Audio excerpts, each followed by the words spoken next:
সন্ধ্যা নামতেই বদলে যায় গ্রামের চেহারা।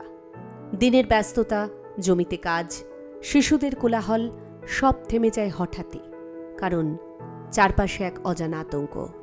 রাত নামলেই যে তারা আসে, বনের দিক থেকে ধেয়ে আসে একদল অনাহুত অতিথি।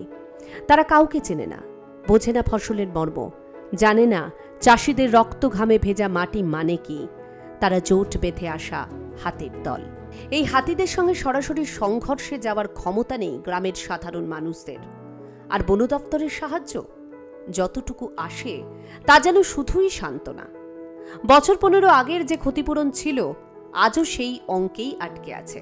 অথচ প্রতি বছর জমির ফসল যেমন বাড়ছে তেমনি বাড়ছে ক্ষতির পরিমাণ। রাতের আধারে নামা হাতিরা ধান গাছ মারিয়ে যায়, সবজি খেয়ে ফেলে, পাকা ধান নষ্ট করে কয়েক মুহূর্তেই। ক্ষতি হয় বিঘের পর বিঘে জমির। সবার উদ্যোক্তা নিয়ে আমরা করছি। গাছের উপরে সারা বছর তো যা এলাকার যে হাতি প্রত্যেক দিন একরকম, ঠিক আছে। আমরা সেই জন্য নিজেদের ফরেস্টের তো কোনো পাত্তাই পাওয়া যায় না, তারা কোনো উদ্যোগ নেয় না। আমরা গ্রাম ভিত্তিকভাবে আমরা গাছের উপরে একটা বড় বড় যে গাছগুলো আছে সেই গাছগুলোর উপরে একটা থাকার জন্য, বা যাতে আমরা হাতি কি বলবো ওটাকে নজরদারি চালাবার জন্য আমরা সেই ব্যবস্থা করছি। গ্রামের চাষিরা দেখলেন এভাবে চুপ করে হাত গুটিয়ে বসে থাকলে হবে না। বন দপ্তর, প্রশাসন কেউ যদি তাদের সাহায্য করতে এগিয়ে না আসে তবে নিজেদেরই কিছু একটা করতে হবে। তখনই মাথায় এলো এক অভিনব ভাবনা। গাছের উপরে বানানো হলো ঘর, যাকে তারা বলে মাচা। এই গাছঘর তৈরি হয় সাধারণত কাঠ, বাঁশ আর দড়ির সাহায্যে। গ্রামের চারপাশে থাকা বড় গাছগুলোই হয়ে ওঠে চাষিদের গোপন ঠিকানা। দিনের বেলা গাছঘর ফাঁকা থাকে, কিন্তু সন্ধ্যার মুখে যখন রোদের আলো ম্লান হয়ে আসে তখন একজন একজন করে উঠে যান ওই গাছের মাচায়। রাত ভোর তারা পাহারা দেন। চোখে ঘুম নেই, কানে শব্দ নেই, শুধু গভীর মনোযোগে শোনেন চারিদিকের আওয়াজ। গাছের পাতার ফাঁক দিয়ে তাকিয়ে থাকেন জমির দিকে। কখন আসবে সেই গর্জন, কখন ভেঙে পড়বে নিস্তব্ধতা। হাতির দল এলে আর দেরি করা চলে না, সঙ্গে সঙ্গে ফোন যায় গ্রামে।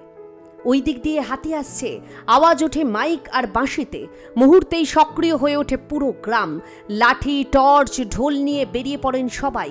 লক্ষ্য একটাই, হাতির দলকে ফেরানো, ফসলকে রক্ষা করা। এই যুদ্ধ সহজ নয়। কখনো হাতি ক্ষিপ্ত হয়ে ছুটে আসে, কখনো গাছের নিচে দাঁড়িয়ে চিৎকার করে, কিন্তু তবুও হাল ছাড়ে না গাছের বিনিদ্র রাত জেগে থাকা চাষিরা। গাছের ওপরে থাকা সেই ছোট ঘর বা মাচাই তখন চাষিদের প্রধান ভরসা। এটা শুধু একটা পাহারার ঘর নয়, এটা যেন তাদের অস্তিত্ব রক্ষার আশ্রয়। গ্রামের এক বৃদ্ধ জানান, মাটিতে থেকে পাহারা দিলে রাতের অন্ধকারে কখন হাতির মুখোমুখি হয়ে পড়েন, তাই তারা গাছে ওঠেন। এতে অন্তত নিজের প্রাণটা বাঁচে আর ফসলের বড় অংশ রক্ষা পায়।